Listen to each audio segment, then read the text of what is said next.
Dear follower, I'm sure this has happened to you at some point. You're playing a game of chess and suddenly you think, for example, my opponent's going to play this, if I capture it, they'll do this, and I'll end up in a better position. Well, the thing is that when we play, we can't check the game, for example, with analysis engines. So basically, what we evaluate is just what we believe, not the absolute truth. And many times, and here's the heart of the matter, we get the evaluation wrong. In today's class, we're going to take a very close look at exactly this specific concept and try to work through it together in some detail to help improve our overall chess level. I'm bringing you a game played between the legendary 8 time Russian national champion Peter Svidler, who's an extremely strong player, and playing with the black pieces, we have the world renowned and incredibly famous Michael Adams. In other words, a high level game. But the most crucial thing is the valuable lessons that we're going to take away from it. So enjoy it, leave a like if you want more videos like this, and let's get to it. The game started with a Ruy Lopez opening. I hope that by now we all know what opening this is. Knight f3, attacking the e5 pawn, knight c6, defending it, and indeed this bishop b5 characteristic of the Spanish opening, or Ruy Lopez opening. The task is simple, right? If this is the defending knight, well, I'm going straight to attack it. Obviously, there's a lot of theory after this move, but by following this specific line, we at least know the fundamental principles and key ideas of the Spanish opening. A6, kicking this bishop, this is the absolute most popular and common response of all to face the Spanish opening. You should know that the exchange variation is always a possibility, but it's certainly not the sharpest variation of all. Surely, many of you are thinking, I'll eliminate the knight and then capture this pawn. But this isn't possible because simply after capturing with the d pawn, once we recapture this pawn with the knight, there would be the move queen d4, attacking the pawn and the knight, and giving a certain advantage to the black pieces. So here, after this move a6, kicking the bishop, simply the bishop retreats, maintaining, however, the pressure on this knight. If in the future, for example, this pawn is defended, now it's already threatening to capture and capture, thus winning a pawn. Black opts for the Berlin defense, a very, very, very solid defense. This is the exact defensive setup that the legendary player Vladimir Kramnik opted for during his intense world championship match against Garry Kasparov. Against Kasparov, and in fact he won it, he was proclaimed world champion using this defense, so what can I say? It's a very strong defense. I'm going to move forward a little bit more because this isn't what's truly important in the video in question, although it's always good to learn from each and every move of the game, and especially also from the plans. Castling by white and bishop c5, a variation that's a bit, let's say, novel. This game was played in the year 2000, okay? In case you want to study it later. Normally, this Berlin defense is played with the bishop on e7, the pawn on d6, and castling. Differences between this and the bishop on c5? Well, like everything in life, dear friends, it has pros and it has cons. Pros, it's obviously visible.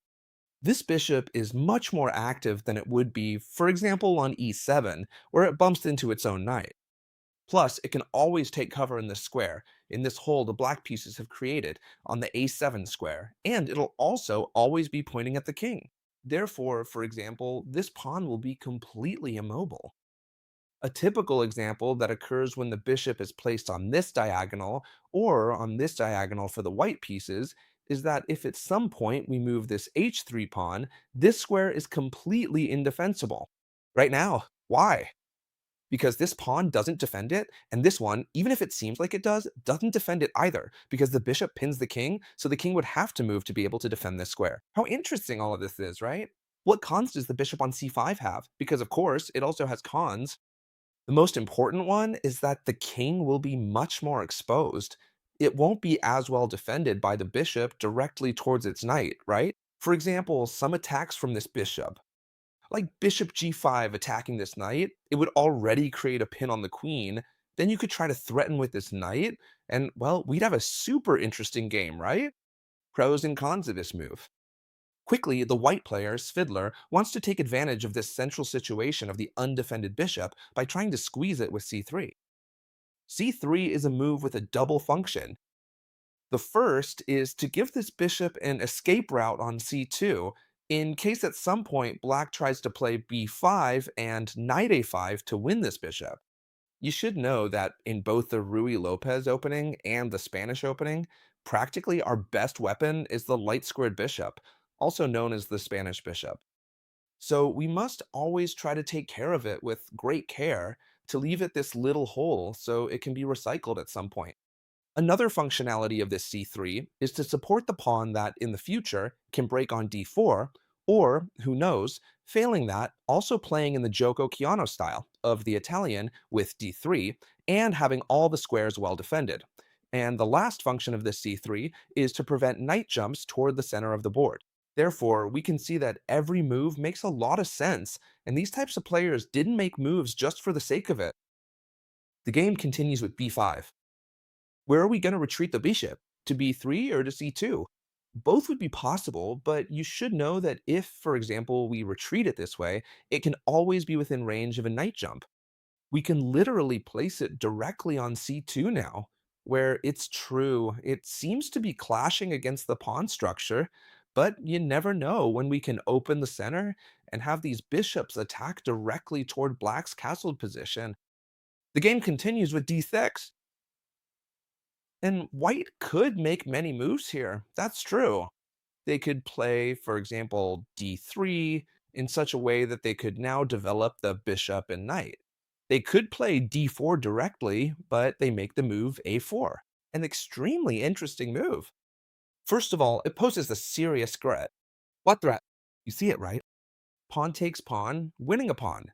Since this pawn couldn't be recaptured because the rook is undefended on the a8 file. Therefore, black has to do something, either react here or move this bishop so that the queen defends the rook. Obviously, as you already know, that every pawn move creates weaknesses, and we must think very carefully about all pawn moves because they're the only piece that doesn't go backward.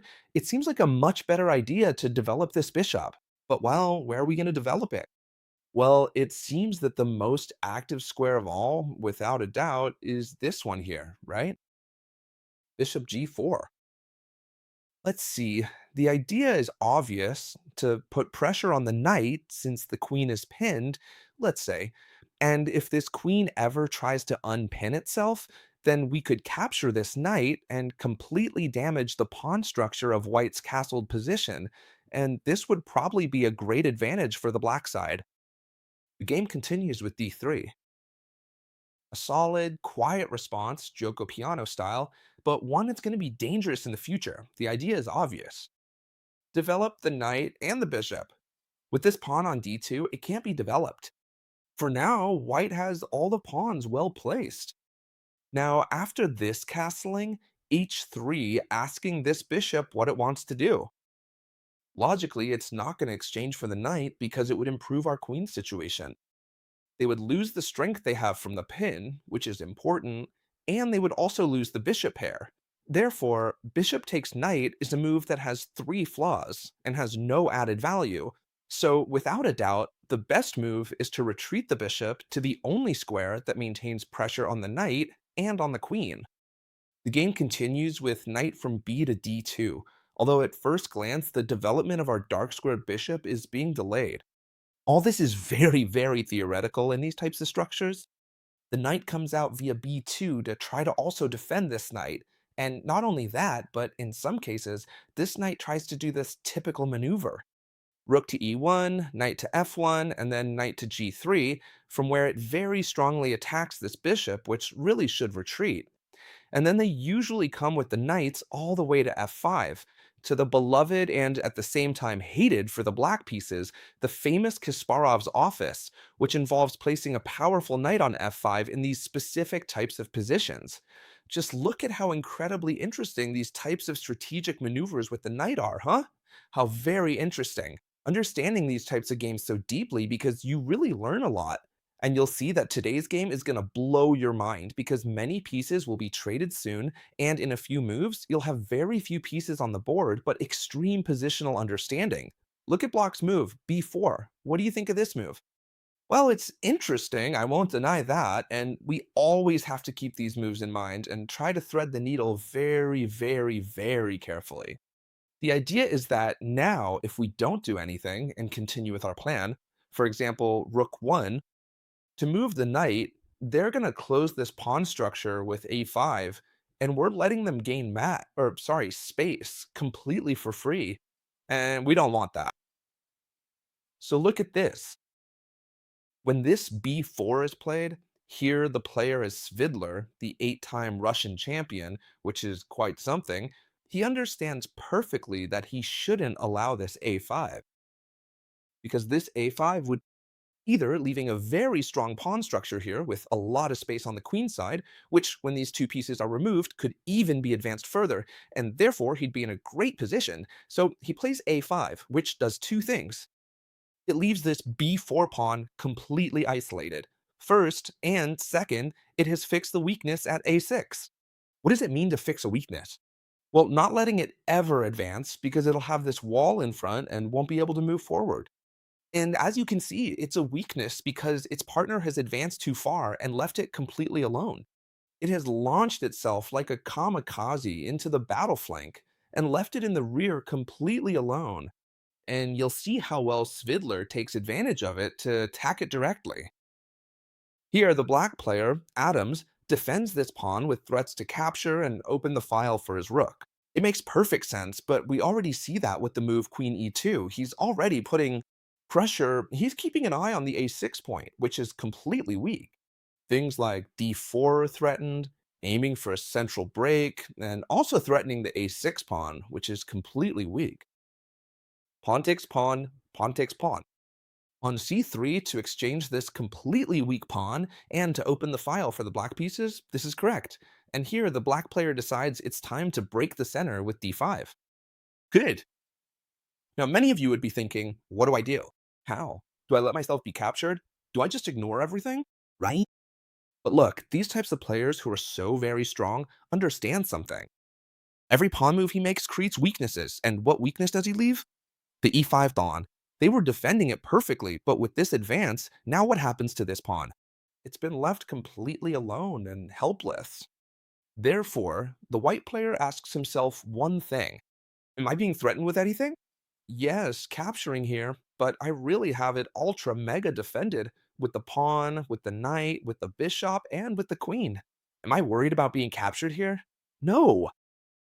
So there's nothing to fear because the only possible capture for black is this one. If they advance, that wouldn't be a very good idea either. Why? Because quite simply, we, for example, could let's assume that white plays here, right? And they play something like, I don't know, I'll just make it up. I don't know what to tell you. Let's kick out this bishop, for example. Black moves away, right? This would be a completely normal move. White keeps up the pressure, right? For example, this knight. What I'm really seeing here is that black never has time to either capture or advance. And if they capture to threaten this pawn, we'll simply bring more pieces into the attack. So now you're going to be amazed by the move white makes. Now you're going to be amazed. You're going to really like this move. Here, after this d5, he realizes exactly that he doesn't care at all if he's captured or if he advances, because we have plenty of time to win, and he makes the surprising and yet very good move d4. Well, this would surely be very scary for many of you. There are many central captures here. What could happen? Many things could happen. No, don't worry. If we've already seen that if they capture this pawn, nothing happens, the only thing we have to see is what happens if they capture this one, and we see that nothing happens there either. What would happen if they capture this pawn? For example, right here. Well, the good thing is that this is what happened in the game, so let's see it live. Would it be a good idea to recapture it? No, it would be a very bad idea. And let me explain. If we capture here now, they'd simply capture with the knight, they'd have won a central pawn. They'd threaten this knight and especially this bishop, and this position would be very interesting for black. However, do you remember something? By advancing this pawn, what were we threatening? This is a 6 point. Therefore, we're not worried at all because we're attacking this point. And look, after pawn takes pawn, queen takes a6, and this undefended knight is also threatened. And do you see what Svidler has achieved here? What is this? A passed pawn, which, by the way, I don't know when you're watching this video, but today I'm uploading a 45-minute class to the Academy about the passed pawn, and I'm going to give you lots of tips for playing it both for and against. You're going to love it. For those of you in the Academy, just so you know, okay, you'll get an email notifying you, but it'll be there anyway, right? It's going to be a completely extra class, and I'll be uploading quite a few. If you're not in the Academy, I'll leave it down here in the description, okay? Very well. So here, the knight is being threatened, and they have two options. Move the knight away, that would be the first, or the other, what happened in the game, pawn takes pawn. If you threaten one of my knights, I'll threaten your other one. And so the exchanges took place here. Queen takes knight, pawn takes knight. Important, what do we do with this pawn? Do we recapture it with the bishop? No, that would be a mistake, because if bishop takes pawn, then we'd simply be letting them trade here at some point. And then they double these pawns on us. And as we said, that wasn't a good idea. First, they should probably play queen to d6 because this bishop is undefended, but it's not a good idea. It seems much better to capture with the knight. And even if this bishop is a bit trapped now, it can get out without any problem because we've opened up the center. The game continues by moving this bishop away from the threat, bishop to d4, while they attack the rook on a1. As you can see, what separates basic players from elite grandmasters is that they're always looking to create problems for their opponents, right? Look now at how he creates a problem for the rook. They come to attack the bishop, and now instead of moving it, it's pawn takes pawn, and what they do is defend it with the queen. How interesting. For now, the game is seeing several exchanges. And wait, because it doesn't end here. Knight takes pawn, knight takes knight, and as you can imagine, bishop takes knight. An interesting moment in the game. A lot of pieces have been exchanged, but if we count, we have queen versus queen, two rooks versus two rooks, and two bishops versus two bishops. And then for pawns, we have 3 against 3 here, and a passed pawn on C for black, and a passed pawn on A for white. Very well, but if we evaluate who's better off here, what would you say? Well, probably for the machines, for the analysis engines, this would be a very similar position. Why? Because both sides have the same things, same pieces, a passed pawn for each, and machines defend against everything. But in practice, who's going to have a playing advantage? Who's going to be easier to play? Logically, white. Why? Because look at this passed pawn.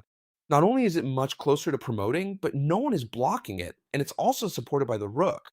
And not only that, but this bishop can move, and the other rook can also come to support, right? So here, in practice, the white pieces are much better off, but look how interesting. Black comes to attack the rook. They'd probably already calculated this beautiful combination made by the player with the white pieces, Svidler. However, here you mainly have to calculate two moves. The first would be rook to e1, which isn't a good move. It's not a good move because here, honestly, black would still win a rook with this move right here. The queen is attacked and the rook is attacked, right? The thing is, then you ask me, Chesty Cherry, why isn't this move so good then? Because there's a tactical blow. You must always look for tactical blows when there are loose pieces on the board. This piece is loose, meaning no one defends it, and the move bishop takes h7 would recover the piece while winning a pawn. If king takes, then the queen would come through here and win this bishop.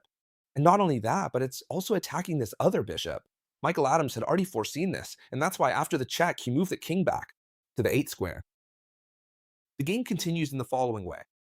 The bishop retreats almost to its original square, and he doesn't care if they capture this rook. And let me explain. Capturing this rook probably would have been interesting, but it's actually quite scary. Why? Because if the rook is captured, the queen could surely come to e4, threatening the bishop, threatening checkmate, then f5 would follow, queen f4, threatening to enter with both bishops. Also with the rook, and this would be, well, very dangerous. Very, very dangerous. But watch out, the engines would defend themselves. However, a human is afraid to capture this rook because the threats are so strong that it would probably scare all of us. So what black does here is play rook e8. The game continues with rook e1. Now, before it's too late, they're already saying, I'm not going to let you capture the rook. But having said that, this looks like it's winning for black. Why? I'll leave you thinking about where you would place that queen. If you want, you can pause the video. You've realized it, right? That queen doesn't have a single square. That queen is lost. So here, mistakenly, and this is what often happens to us, the black player might assess, I'm completely better here. It's easy to think that I'm going to win my opponent's queen, and there is simply no way they can checkmate me. And that is correct. But what he failed to evaluate correctly is that the queen could actually be sacrificed, trading the queen for a rook, and then promoting a pawn for a new queen. And now it is a rook for a bishop, and the material count is exactly the same. We're equal on material because white has exchanged their queen for a rook, a bishop, and a pawn, right? So it's 9 points against 9 points. But as you can clearly see, white's active pieces are actually much better positioned. Let me explain. This rook is going to enter the game at any moment. The king's safety is absolutely terrible. And take a look at the two bishops. Well, you know how strong the two bishops are, friends, especially in this kind of situation when there's an open position, meaning one without many pawns. Why? Because they occupy all the squares on the board, they're very strong. One occupies all the white squares and the other all the black ones. And the combination with the two rooks against this king really makes this position much better for the white pieces. And I'm going to prove it to you, and you're going to love it. Look at how Svidler uses the pieces here, saying, look at how I'm going to do it. The move e5 makes all the sense in the world. It defends against this bishop. We might think that a good move here would be, for example, pinning this bishop against the queen and then attacking it with the bishop. But actually, the move queen f6 keeps defending, and absolutely nothing would happen here, and they get out of the pin. So look at what the white player correctly does here. Besides the material equality and the attack they have on the enemy king, what else do they have that's very strong that it seems we've already forgotten? The massive passed pawn that now moves to a6 and is gonna be a total nightmare. Queen d7, a7, rook 8, and this pawn is just one square away from promoting. And if you want, you can pause the video right now because here the white player, Svidler, made a spectacular move that will give you goosebumps. I'm gonna tell you right now. The move is as follows. Rook takes pawn. Rook takes e5, obviously double exclamation mark. I ask you, can that rook be taken? Well, no, it didn't happen in the game, but if this rook had been captured, let's try to mentally calculate what would have happened. It's not hard to understand. So, look, if bishop takes rook, this rook comes to h4, giving check. The king would have to move away, see? And then, what would happen? That between the two bishops giving check, the king would have to move, the other bishop would also come in giving check, or even more precisely, entering with the rook on the back rank, and the king would have to move. For example, after a check the bishop covers, the exchange is, since the rook has come to check the king, we would capture this rook here, and what would happen is that simply this rook has been exchanged for this one, but really this pawn's promotion could no longer be stopped in any way. Why? Because when the rook is back here, simply the only thing that can do to avoid the plan, for example, of rook b1 and promotion, would be to threaten this pawn with the queen, for example, by placing the queen around here. But what would happen? That then, since the king, for example, would be around here, the rook would sacrifice itself, giving check to the king, he'd have to capture it, and then it would promote. Look at what an interesting variation, which you can review again, or you can do it yourselves on the board so you don't get bored, of what would happen if black decides to capture this gift, to accept this gift. And obviously they didn't do it. Instead, what they did was this move here, g6, trying to defend against the entry of the bishop as well, and especially that of the rook. And how does the game continue? Well, the rook, if it can't enter through here, places itself on the fourth rank, where it not only wants to enter through here, but also threatens the bishop. A bishop that must move or at least be defended, so that now at least they attack this pawn on a7, right? That's what they really want to do, capture that pawn. But look at how the white player continues with a lot of patience. Rook a6. It's threatened to enter through here with drastic consequences. Black won't be able to defend themselves, but at least they can win back this pawn. And look at what a beautiful way to finish. Rook takes g6. Do you see what's being threatened or not with rook takes g6? Mate on the next move. The typical two rook mate, even though there are more pieces on the board, right? So here, black tries to defend against this checkmate. Now, it wouldn't be checkmate if the rook comes through here because the king could escape, although probably for a short time. The idea is that here, simply look at the beautiful thing the white player does. It's Fiddler, who plays bishop b2, taking advantage of the pressure on this bishop. It can't be captured, even if it looks like a gift, because then it would be mate again. You see, in bishop takes, the rook would come to h4 and it would be mate again.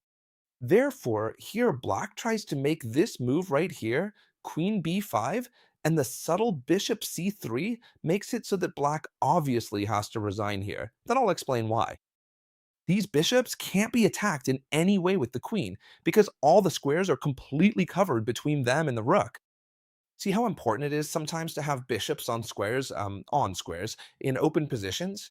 And the important thing is that now it's going to be played no matter what black does. For example, the rook that is on e4 would be placed on g4 in such a way that this bishop is no longer saved.